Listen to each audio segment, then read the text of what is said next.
Well, happy Valentine's Day. The rest of today is pretty quiet. Tonight is a different story. That's when we're going to bring in our first batch of snow. I'm going to spend a decent amount of time on this graphic because there's a lot of information. So we're starting first Saturday morning, 1 to 3 inches. A quick little burst of some snow could certainly impact roads because it looks widespread. And so low visibility, it'll be a wet, heavy snow, just kind of a little bit slippery and slick. Then a brief period with some mixing as we get into the late morning and early afternoon. Eventually changing all over to rain. That will be heavy at times. It's heaviest Saturday night and in our southern communities along and south of US 30.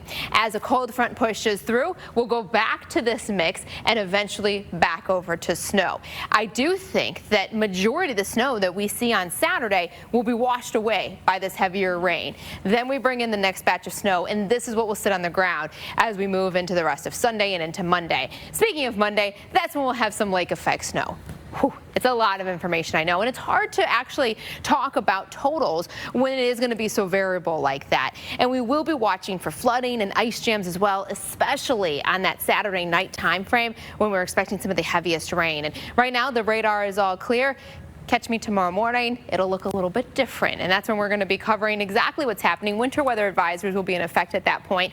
Again, this is roughly for Saturday morning, does not include Sunday. I think that's going to be a separate alert that we will likely be issued tomorrow in the afternoon to cover what's going to come on Sunday, which, as you noticed, has the higher snowfall amounts. This is the system that's coming towards us. It's going to bring a mixed bag of precipitation, which we're used to at this time, but it is going to be a very impactful storm, I think, especially just over the Valentine's Day weekend. Anything that you have planned, plan now while the weather's quiet, giving yourself that extra time to get from A to B.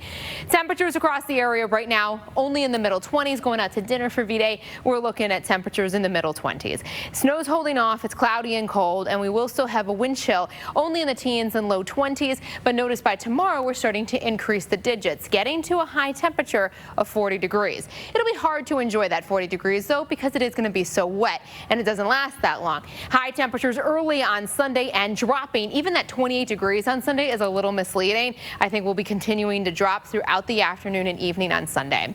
So future radar shows us here how we bring in some scattered activity, becomes widespread by about sunrise. This is going to be that heavy wet snow, and then by the late morning afternoon changes over to rain. We'll have rain then for the rest of Saturday, and then notice Saturday night some of the heaviest rain expected at that point before it changes back over to snow, and then we'll have lake effect. Plus, notice the temperatures here. Whew.